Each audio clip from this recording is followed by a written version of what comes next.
है, इसको लेकर के आप क्या कहें? देखिए, मैंने प्रयास किया था कि मुझे मेरी बात रखने का मौका मिले और मैंने इस पर बहुत आवाज़ भी उठाई। पहली चीज़ ये कि जब वो प्रस्तुत किया गया तो हमें, जब चर्चा में हमने कहा तो हमें बोलने का मौका नहीं दिया गया। ये जो है कमज़ोर वर्गों की आवाज़ जो है पार्लियामेंट में दबाई जा रही है, ये अच्छा नहीं है। हमें जनता ने चुन के भेजा, हम किसी के दया पे यहाँ नहीं है। दूसरी बात, जब ये बिल प्रस्तुत हुआ और उसको पुरस्तापित करने के लिए कहा गया, तब हमने इस पर डिवीजन की मांग की।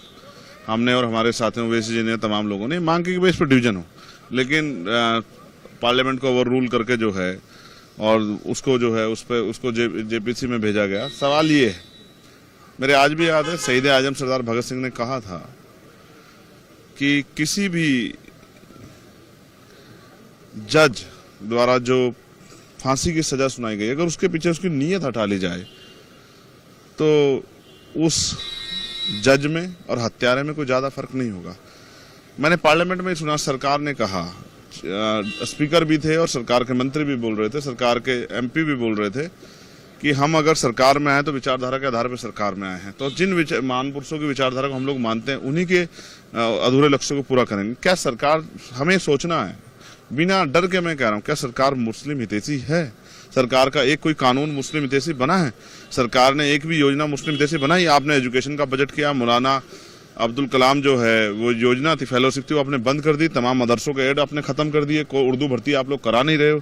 तो ये जो सरकार है ये कहीं से भी मुस्लिम हितैषी नहीं, और मुस्लिम हितैषी होने का दावा करने वाले सरकार को जवाब देना चाहिए कि आपने संविधान को किस तरह से ओवर रूल किया, आर्टिकल 13-14 का वायलेशन कर दिया, 25 से लेकर 28 तक जो मूल अधिकार उनका वायलेशन कर दिया। आप संविधान विरोधी काम करोगे और हम हाथ पे हाथ धर के बैठ रहेंगे, ये तो नहीं होगा किसी भी कीमत पे। कल कोई आके खड़ा कर देगा, आपने जो है सर्वे जो है कमिश्नर को नजरअंदाज कर दिया, आपने ये सारी पावर जो है एडमिनिस्ट्रेशन को दे दी, जिलाधिकारी को दे दी। आप ये जानते हैं और मैं भी जानता हूँ, हमने सरकारें देखी है, जिलाधिकारी वो है जो सत्ता के हिसाब पे कार्य करता है, सत्ता के आधार पे कार्य, सत्ता के ऑर्डर को मानता है। जब ये सब होगा तो कैसे न्याय मिल जाएगा? तो सरकार बहुमत में है, सरकार उसको पास करा सकती है, हम उसको नहीं रोक सकते हैं, लेकिन गलत अगर कुछ होगा तो हम लोग आवाज उठाएंगे। ये न्याय नहीं हुआ है, ये दमन हुआ है, और इस दमन का हम लोग पुरजोर विरोध करते हैं।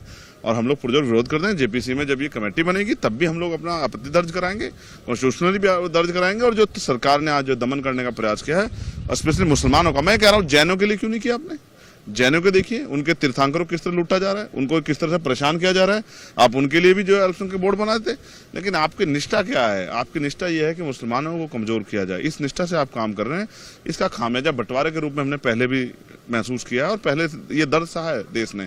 मैं नहीं चाहता हिंदू मुसलमान तमाम तरह पॉलिटिक्स, मुद्दों की पॉलिटिक्स हो। और आप इतने हितैषी, तो बताओ आपके कितने मेंबर ऑफ पार्लियामेंट है मुस्लिम? कितने मुसलमानों को मंत्री बनाया? कितने? मैं उत्तर प्रदेश से आता हूँ, शायद एक भी इंस्पेक्टर चार्ज पे नहीं है मुसलमान। मुझे लगता है एक भी एसएसपी जो है चार्ज पे नहीं होगा मुसलमान। तो सच ये है कि आपकी नीयत क्या है, आपकी नीयत से स्पष्ट होता है कि आपकी नीयत मुसलमानों के पक्ष में नहीं। मुस्लिम सांसद थे, वो कह रहे हैं कि हमारे धर्म में ये घुसपैठ की कोशिश की जा रही है, उन लोगों ने, वो बिल्कुल अपनी पीड़ा रख रहे हैं। और हमने कहा ना, डिवीजन की मांग हमने इसलिए की कि सब पूरे देश को पता लगे कौन किसके पक्ष में खड़ा है। और हम ये कहते हैं, ये अगर किसी पे भी जुल्म किया जाएगा, अल्पसंख्यक पे, मुसलमान पे, कमजोरों पे, जैन पे, सिख पे, बौद्ध पे, महिलाओं पे, तो हम उनकी आवाज उठाएंगे। धन्यवाद।